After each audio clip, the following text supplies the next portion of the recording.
Welcome to our show. This is going to be terrible. We're three friends hanging out, talking about whatever seems interesting at the time. Don't say we didn't warn you. If you're joining us for the first time, welcome. My name is Robert. Hey, Nathan. Yeah. Why did the picture go to jail? Because it had a hangover? It was framed! Oh no! Hey, I'm James. I'm Nathan and I got a haircut. Just the one? Yeah, just the one. I still got to get like the 20,000 others. That tracks. Well, dear listeners, I'd like you to take a journey with us. The year 2007. The place? Your local movie theater. You've got your overpriced popcorn and soda, maybe some snacks. You're sitting down with your friends to view the majorly hyped live-action debut of Transformers by director Michael Bay. Nothing could ever possibly go wrong with that series, eh? The lights dim, a movie trailer starts to play. You see joyous young partygoers having fun, celebrating. Then, a loud roar. The lights flicker. They head to the roof to see what's going on. An explosion off in the distance. Debris raining from the sky. Everyone heads to the streets for safety when, bam! The severed head of the Statue of Liberty flies through the air, landing at their feet. Cut to black. All we, the audience, are left with is the name of producer J.J. Abrams and a date, 1/18/2008. Our minds begin to race. Who are these people? What did we just see? Is this some alien invasion movie? A disaster film? Possibly another attempt at an American Godzilla film? What is this? Well, it turns out we wouldn't have long to wait. For arriving right on time in January of that next year, the world would be introduced to Cloverfield. Cloverfield is the 2008 action sci-fi horror thriller that was directed by Matt Reeves, who would go on to direct the Planet of the Apes sequels and is currently directing The Batman. It was written by Drew Goddard, and who also wrote The Cabin in the Woods, The Martian, and a couple of episodes of the Netflix series Daredevil. It had an estimated budget of $25 million and had an opening weekend revenue of $40 million. In the USA, it grossed $80 million and a cumulative worldwide gross of $172 million. Some might call that pretty darn successful. This movie is in the found footage style genre, however you want to call it. You might recognize that from other hits such as the Blair Witch Project, Paranormal Activity series, and Chronicle. All pretty decent movies. So I want to cover a couple different themes here or topics for the movie to just share maybe some thoughts we had on them. And then we'll kind of just go into our overall thoughts of the movie. We'll talk about cinematography, the characters or casting, the monster or monsters. We'll get to that in a little bit. And in what could probably be a timely and current topic, government response. So we'll start with cinematography. What did you guys think of the way this movie was shot? James did point out that it is in the found footage genre that I don't think too many people care for. But how did you think about how it was done for this movie? Personally, I liked it. I remember hearing about it when it first came out and thinking that it's such a weird thing to do, and who's going to believe a documentary thing like that when it's just people running around. But having seen the movie now and how it was handled, I think that was ultimately the best choice for them. That way, you're kind of left in mystery the entire time throughout the movie as the viewer, as part of the audience, instead of being like spoon fed. You're thrown kind of right into the action with these people as they're running around trying to escape the monster and trying to just survive as best they can. So like looking back on it all, I can't imagine a standard kind of set sort of cinematography for the whole film where you're not incorporated with the running of the people as they're trying to run through New York and everything. So I think that was a great choice just to help up the suspense and the thrill. The thrill of the whole entire movie. So I liked it. Yeah, I'm with you there. I'm not a huge fan of this film style. The one that I think of the most, at least most recently that I've watched, is Chronicle. And I enjoyed Chronicle, but a lot of just that you know, being the camera, so to speak, is built to make you feel like you're there and part of what's happening. But I don't really have a good time connecting with that. And so found footage has never really been my kind of movie that I like, but this one really sold me on it. I think it's also because we kind of, in the beginning, we're jumping between a few characters that have control of the camera, but then we end up just with one person the entire time, who we'll discuss in a minute when we get to characters. But because we stick with him the entire time, I think that kind of helped a little bit. So it didn't feel like I was being tossed around back and forth between people. It made it a little less chaotic without taking away from the chaoticness the chaos that is necessary to get you pulled into the film. And it did such a good job with that. I actually came to like at least the way found footage was done in this film. I thought it was done really well. Yeah, I'm not usually opposed to found footage type movies. Typically, they're relegated to the horror genre. And obviously the, biggest example in the last, 20 some odd years, or little more at this point, being the Blair Witch Project in 1999. I think I personally probably liked that one more than Cloverfield, if only because at the time, Blair Witch is not the first found footage, but the first, I think the first one that made a big splash, to the point where people weren't even sure if it was, they thought it was real for a long time, between all the different kind of, the slow burn marketing behind it, a couple sci-fi channel specials that just treated it as being real. And that's the kind of thing that you don't get with the way the Cloverfield was rolled out. You have this teaser trailer, but it didn't really talk anything about it. But like, after Blair Witch did its thing, it couldn't really be repeated. Nobody could, you could believe some teenagers were lost out in the woods, and you know maybe something bad happened to them. But giant monster movie in New York, yeah, yeah, it's not as believable, which is fine. It's a movie. But yeah, this was definitely a very novel and unique idea, and it was, I thought it turned out pretty good. All right, so let's move on to the characters or casting choices in this film. Did any of you have any of the characters that stood out to you the most, the ones you liked the most, liked the least, and were the people that they chose to portray these characters good choices? I didn't really like any of the characters. In fact, at the very beginning, I hated Hudson, who you eventually follow around with as the audience with the movie, because he's the one holding the camera. Um, because he does some really like uncouth things at the party that the whole movie is set up around at the very beginning. And it really rubbed against me. And I don't have that kind of life experience. And I would never find myself in that life experience where I'm spreading gossip just for the sake of spreading gossip and getting to talk to people. So I couldn't relate to him on that matter. So it jarred with me because I'm seeing it from his perspective, doing things that I would never do. So it just really did not rub well. But then as the movie progressed and you realize, these characters are experiencing things from your point of view and you're experiencing and vice versa.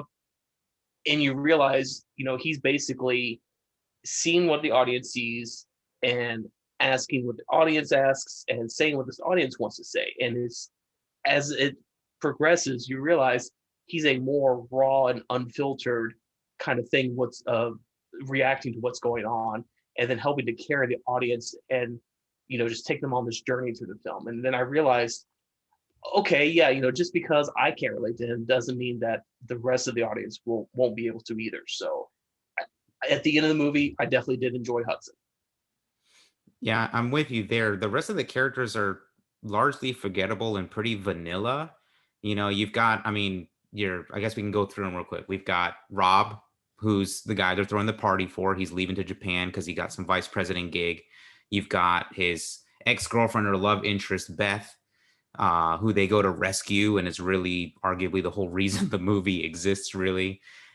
You've got Lily, who is his brother's boyfriend, Jason, who is Rob's brother, and then you have Hud, and Nathan just covered, and then what was the last one? Marlena Yes. is also there as well. So we've got like this small group, but they're all pretty largely forgettable vanilla type characters. Rob and Beth are basically the the feuding couple that's in love kind of thing, but then the movie forces them back together. HUD is kind of your just lovable moron who's just always saying the wrong thing. Jason seems like the, you know, jock type, cool kind of guy. And then you got Lily, his vanilla girlfriend, generic girlfriend. And then Marlena's kind of just this off put goth type person that's just like, with the world. Which was all kind of pretty prevalent around the time this movie came out, from what I remember. Like, I can't identify with any of them because I never really hung out with people that were like that. I mean, they're all here with me on this podcast, and you can see that we're all not really like that. Although I would argue that three of us are all probably a bunch of lovable losers, like HUD. But anyway, they all seem pretty largely forgettable, with the exception of HUD, and that's because we spend basically the entire movie, although we spend the whole movie with most of them, we are really in his hands, literally the entire film. And I agree with Nathan. I hated him at first, and he kind of grows on you. And I think a lot of his humor was kind of off-putting for me at first, but then he has a line where he says they basically wanted to stop talking. And he's like, well, if I stop talking, I'm going to crap my pants.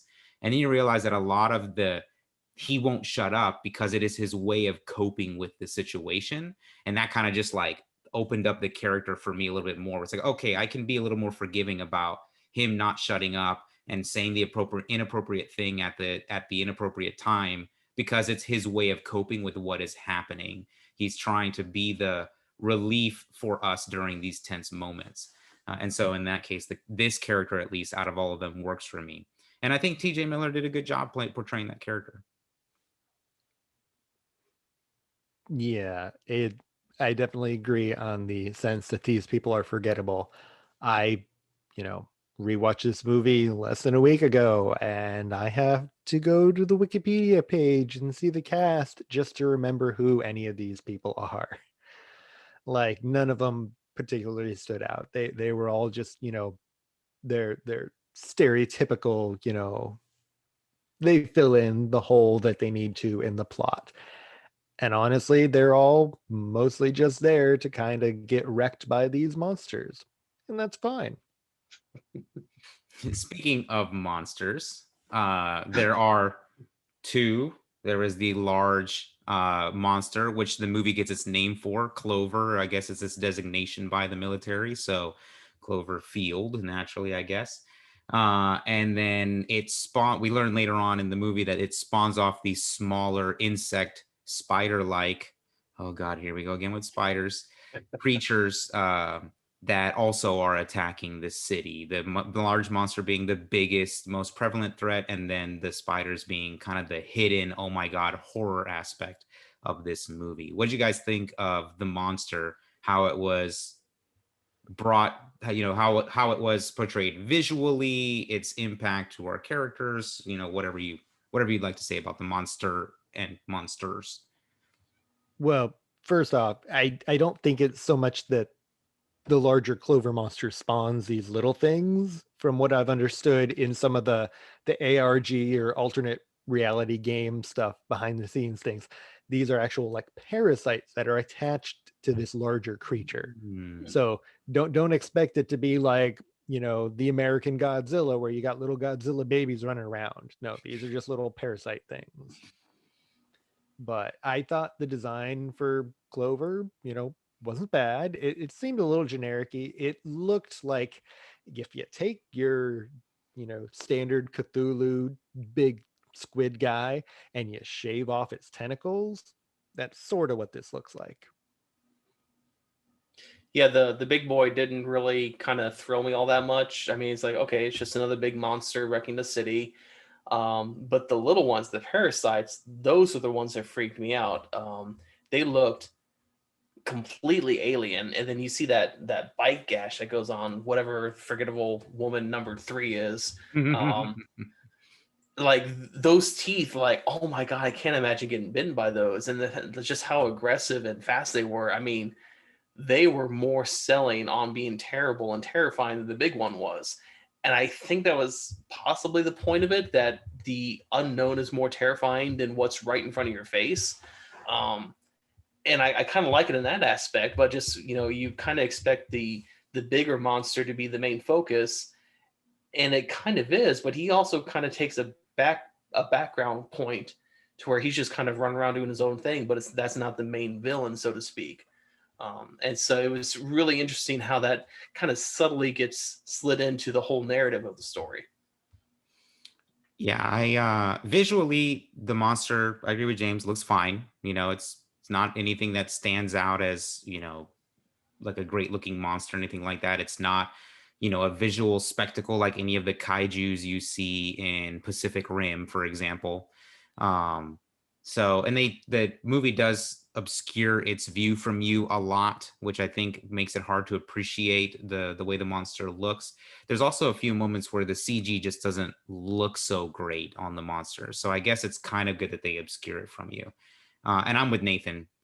I don't do spiders, and these insect like monsters remind me of spiders, and I don't want to have absolutely anything to do with them.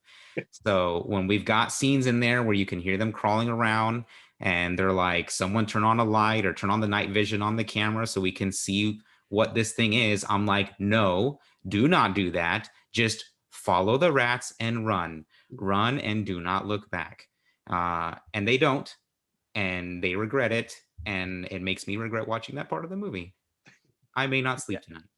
Yeah, I do kind of agree with a lot of people online have said, if either of you have played through Half-Life 2, the parasites kind of remind me of the look of the ant lions in that game. They're a creature that, scurry about on the ground, about that size. I don't know. Looks pretty neat. All right, and last but not least, let's talk about what we thought of the government's response. Now, I made a joke earlier that this may be timely or current type of topic. That's mostly a joke. The government, it does have a pretty big, like, what would you call this, presence in the movie. They're in and out of scenes throughout the film.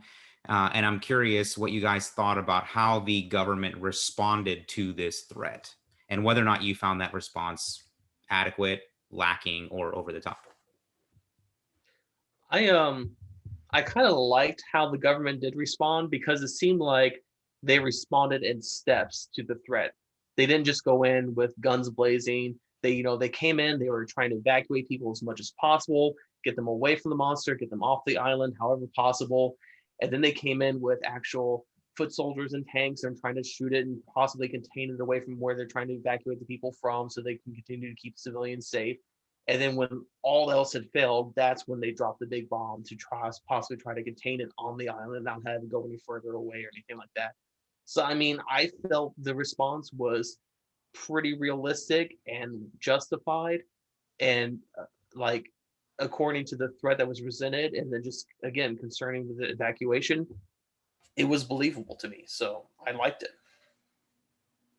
Yeah, the government response in here definitely seemed like it was a steady escalation. Like Nathan said, it took it in steps.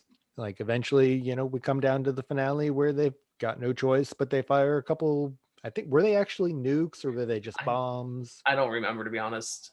I would don't probably think they call were. it like a Moab type bomb, but maybe not a nuke. Yeah, Basically, like, it's just a steady escalation to get to that point. They don't instantly just start with that.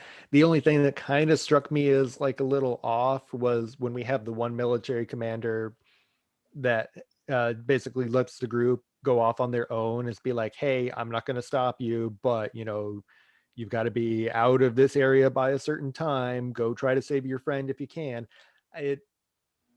I don't know, that came across a little like, I don't know that he would do that. I would think personally they would just actually be like, no, we're going to evacuate you. You're done. Sorry about your friend, but it's what it is. Yeah. I think the government response was, I think the way Nathan described it, realistic is probably the best description of it. It did feel like what you would have expected, how you would have expected the government to react to a sudden unknown threat like this. I do like that they do make a point to show you that the military is trying to like take care of this threat, but also trying to keep people safe and get them out of harm's way. You've got there's a moment where they kind of just get caught in between the monster and the military is kind of focusing on pushing the monster back. But as soon as the monster is pushed back, you can see that they're focused on trying to get people out of the way and evacuate them. They get pulled up after their stint in the tunnels with the spiders. They get pulled into this impromptu hospital built in what looks like a shopping mall, maybe of some kind, and where we lose forgettable female number 3, and they again everything just felt very very realistic, and I thought that was just a good aspect of the movie, that it wasn't like they were trying to show that the government had no control over what was going on, that they were having a natural realistic reaction to how it was happening and how you would hope that a government would respond in the event of a crisis like this, and not pretend like it wasn't happening or something. On the note of realism, one thing not necessarily related to the government, but one thing that stood out to me, and I'm reminded of it now. So they go to try to save their friend who is on like the 60th story of a building or whatever. Elevators are out. They have to hoof it up these 60 flights of stairs. And then they have to hoof it back down when they got their friend. They don't really look that winded by the time they're done with all this. Like, I don't know. Like, this is a monster movie. It's a movie, whatever. You got to have some suspension of disbelief here. But man, they must have Yeah. some pretty powerful legs or something to be able to do all that. Well, Yeah. they do live in New York, so they're probably used to walking everywhere and going up and down stairs a bit. So, But 60 flights? well, it was The 39. last time I remember a movie, actually bothering to comment on that is what, freaking Ghostbusters. Can we review Ghostbusters next? Maybe not next, but you want to put it in the queue. Hey, let us know if you want us to review Ghostbusters in the comments, and we'll add it to our schedule. I mean, knock on wood, we're supposed to be getting that Ghostbusters Afterlife movie this year, or maybe next. Who knows? So tie in. Let us know in the comments if you think we should review the Ghostbusters movies before we review Ghostbusters Afterlife. So now that we've kind of talked about some of the different things in this movie that I wanted to cover, let's just go ahead and share our overall thoughts and feelings on this movie. We thought it was great. What did we like? How about you start, Nathan? Sure. I gotta say, what an experience. I kind of feel bad for having sat on this movie for over a decade, because I didn't watch it until literally today that we're recording this episode. And it's now been almost actually over 13 years since it came out. But anyways, it was a well executed example of show, don't tell. You have the main characters acting as narrators who don't know what's going on or how anything works, and it's them reacting to this nightmare that's going on around them. And then HUD is acting as the voice of the audience, which makes sense as the camera's from his point of view, and ties back to how Robert was talking about how his voice kind of comes out, and with humor. That's the only way we connect with HUD, is with his voice, with him talking to the audience about what's going on around him. So he's asking the questions that we want answered, and he's reacting how we probably would in this situation. It's just neat how it's all raw emotion in this fairly realistic sci-fi experience. I thought it was interesting to see from the POV of people not able to directly change the outcome. They're not fighting the big bad monster. They're not making decisions that could affect hundreds of thousands of lives.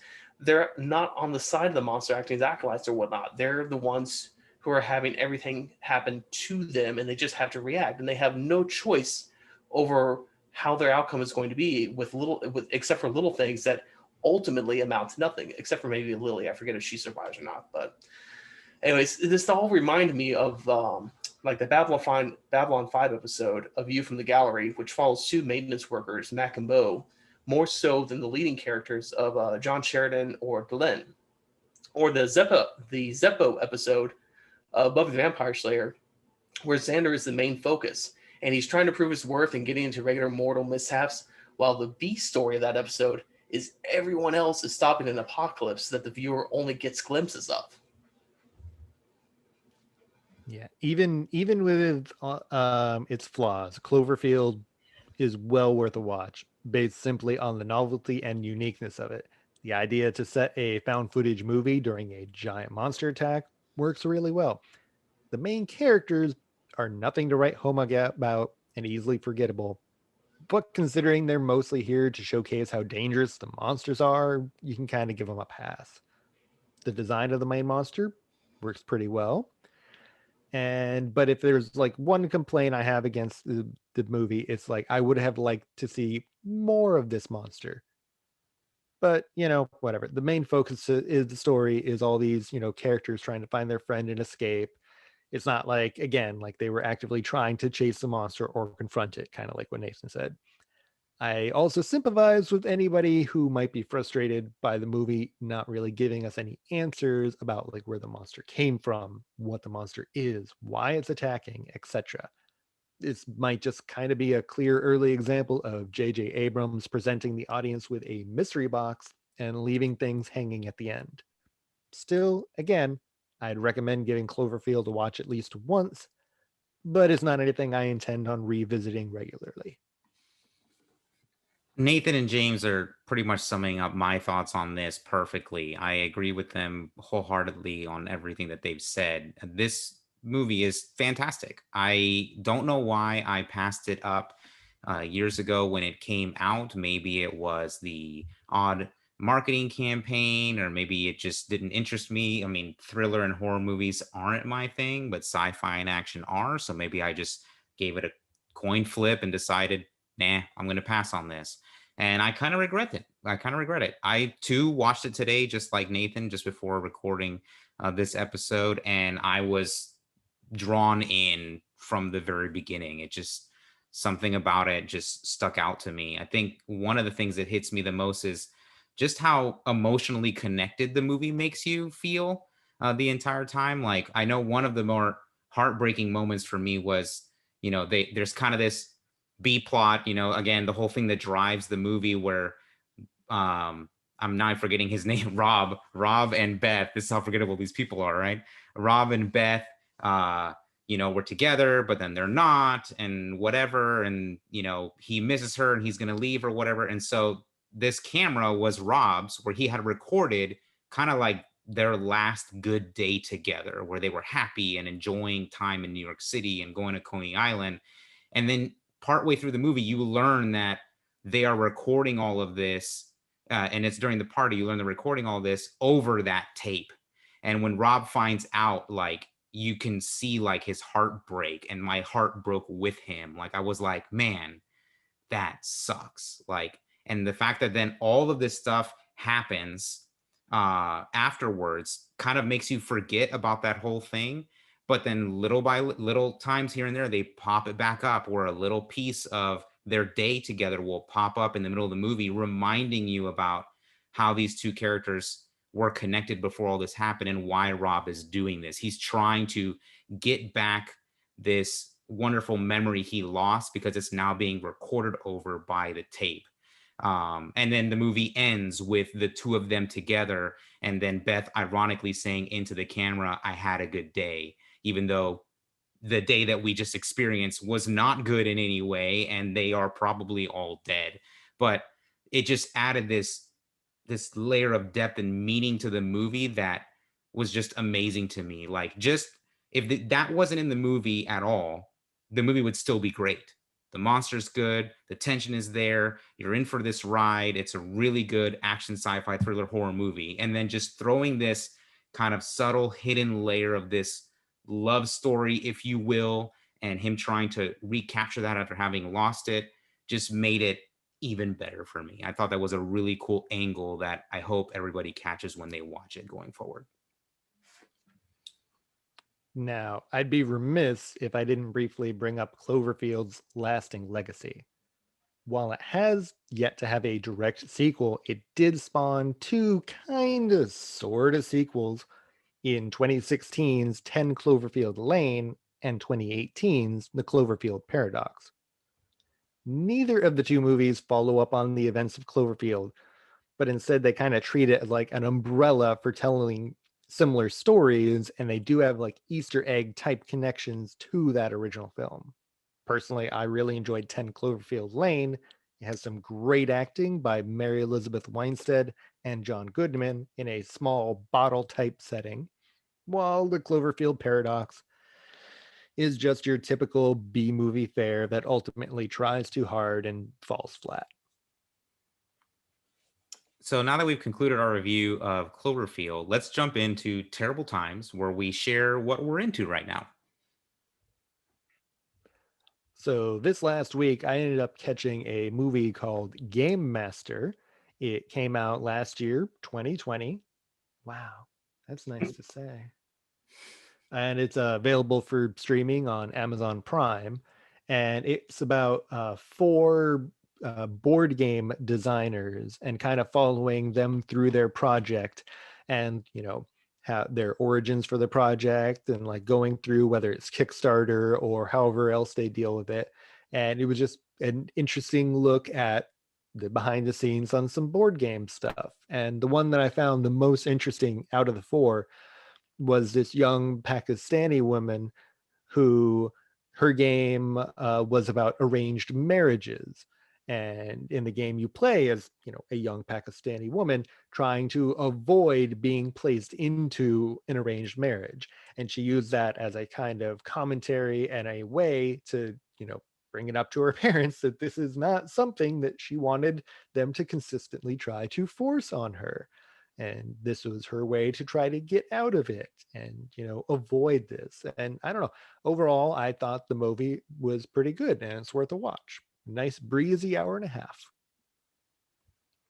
So I started watching, or it started last week when it debuted, and then watched the last episode yesterday. I'm watching WandaVision on Disney Plus, and we do plan to review this series when all of the episodes finish airing. So stay tuned for that.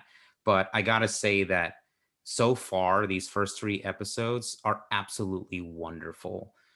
If you grew up like I did watching older sitcom TV shows like Dick Van Dyke and I Love Lucy, Brady Bunch, Partridge Family, all those kinds of shows, just that really old style sitcom you don't see anymore. It's just like a love letter homage to those type shows while adding some of the current stuff that you would normally see in the Marvel MCU. And so it's The good old Nick at Night lineup. yes, and it is just absolutely wonderfully weird, and just it's a very very charming show. Like, and then you have all the depth of what's going on and why is this happening to Wanda, and isn't Vision dead, and all this kind of stuff. Are they going to do the House of M arc and all this really cool stuff? And it's really really neat. You guys got to check out this show and stay tuned for our review. I finally started watching Daredevil on Netflix from starting back in 2015. You'll find out that I'm pretty slow on watching TV. It's just I don't really sit there and watch a lot of things. You're pretty slow in general though. That's true. Yeah, that's fair. But yeah, I was hooked by the third episode, I think it was, when they finally revealed the villain for the first season. And I'm just going to say there's probably going to be spoilers because um, the whole point was finding out it's Wilson Fisk and then finding out his motivations for what he's doing. And it just blew my mind how in depth they went into the analysis for why Fisk is doing the things he's doing, to the point of I started questioning, is this really the Daredevil TV show or is this the Wilson Fisk hour? It's such a great, well-written enemy for the show. And I love everything about Wilson Fisk and everything he does. And even though he, kills thousands of people or whatever it is, it just still blew my mind how fantastic Wilson Fisk is. Just period. Everything else is great about the show. Don't get me wrong, but I'm still blown away. I just finished like the 5th episode of season 2, so I'm past that arc. But I love Fisk. Hey, if you love Daredevil, you definitely need to make sure you watch Punisher. Remember the hallway season and hallway episode in season 1? Mhm. The Punisher gets his own hallway scene in episode 9 of season 2 when he's imprisoned. And Ooh. it is the show is basically that scene 24/7. It is so good. Such a compelling show. So definitely, I would recommend when you're done with Daredevil, check out Punisher. So thanks for joining us this week for our review of Cloverfield. We'd like to know what you thought. Be sure to share that in the comments. You can also share your thoughts on our thoughts in the comments or on our Facebook page. Just search for This Is Going to Be Terrible podcast. Be sure to also like and subscribe, and we'll catch you in the next one. Later. Be good to each other out there.